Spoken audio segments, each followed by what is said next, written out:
పద్మాసనం.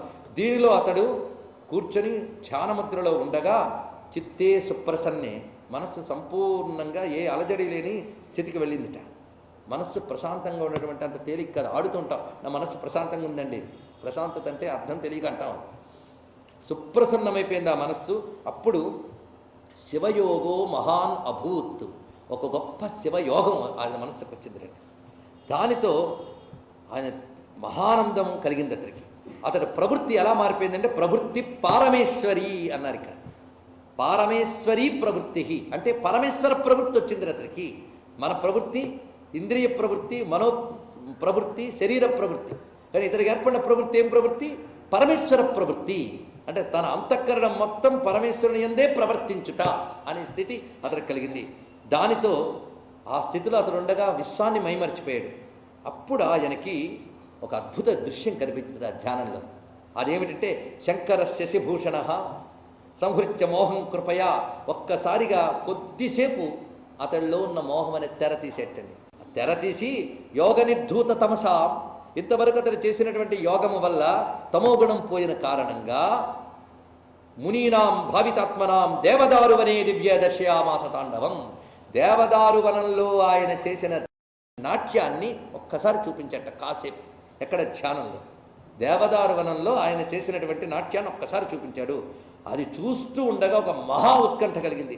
అసలు రుచి తెలియకపోతే వేరండి, మనం శివనాట్యం చూస్తే బాగుండు అనుకుంటాం. ఎప్పుడు అది అన్నంతసేపు, తర్వాత మన ప్రపంచం మనదే, మన నాట్యాలు మనవే. కానీ ఒక్కసారి అది సత్యము అనే విషయం ఇలా స్ఫురించి వెనక్కి వెళ్ళిపోతే అది నిలకడగా నాకు కావాలని తపన ఇంకా పెరుగుతుంది. అంటే శివుడు ఇతడి తపస్సుని పెంచడానికి ఒక్కసారి చూపించి తీసేశాడండి.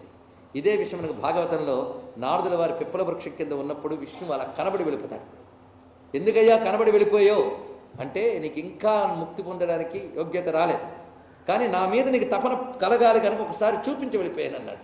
చూపించి వెళ్ళిపోతే రుచి పెరిగిపోతుంది, ఇంకా కావాలి కావాలి కావాలని తపన పెరుగుతుంది. అలాగే ఇక్కడ కూడా జరుగుతున్నది. ఈ విధంగా తద్దిదృక్షా సముద్భూత గాఢోత్కంఠాని పీడిత, ఆ అద్భుతమైనటువంటి ఆ తాండవం కనబడగానే ఒక తెలియని ఆనందం కలిగి చూద్దామనుకుంటూ ఉన్నట్ట వెళ్ళిపోయింది ఆ దృశ్యం. వెంటనే దుఃఖించాడు. పసిపిల్లల పడి పడి ఏడ్చేట. తపసే తద్వనం గచ్చేత్యాసాసిత్వైవ పృచ్ఛత. మా నాన్న నన్ను దేవదారు వనానికి పంపించకుండా ఈ వనానికి ఎందుకు పంపించాడు అన్నాడు. ఇక్కడ దేవదారు వనానికి పంపించచ్చు కదా. పైగా నాకు ఒక మాట చెప్పాడు, ఇక్కడ శివుడు ఎప్పుడు తాండవం చేస్తాడు అన్నాడు. లేదే, దేవదారు వనంలో తాండవం చేస్తున్నాడని నాకు దేవదారు వనం కనబడింది. ఆ దేవదారు వనంలో స్వామి నాట్యం కనబడింది కనుక ఆ దేవదారు వనంలో చేసినటువంటి నాట్యం అది నాకు మూలస్థానానికి నాన్న పంపారు. లేక ఆ నాట్యం చేస్తున్న శివుని పాదాన్ని చూసే యోగ్యత భక్తి నాకు ఇంకా రాలేదా అని దుఃఖపడ్డట్టండి ఇక్కడ. కించవా తాదృశీ భక్తి మమ నాస్త్యేవ నిశ్చల. ఎందుకంటే మా నాన్న అబద్ధం ఆడరే. అనేక మంది యోగులు, అనేక మంది మునులు ఇక్కడ నాట్యం చూస్తారని చెప్పి నన్ను ఇక్కడికి పంపించారే. కానీ ఆయన ఎక్కడో దేవదారు వనంలో నాట్యం చేస్తున్నాను అని పోని చెప్పకుండా ఊరుకున్నాడు. ఒక్కసారి ఇక్కడ చేస్తున్నాను రా అని చూపించి మాయమైపోయాడు. ఇప్పుడు ఆ దేవదారు వనంలో తాను లేడు, ఇప్పుడు ఇక్కడున్నాడు. ఇక్కడ నాట్యం అందరూ చూస్తాను నాన్న చెప్పాడు. పైగా శైలేంద్ర కన్యయా సహా, పార్థదేవత సహా ఇక్కడ తన తాండవాన్ని చూపిస్తాడు అన్నారే.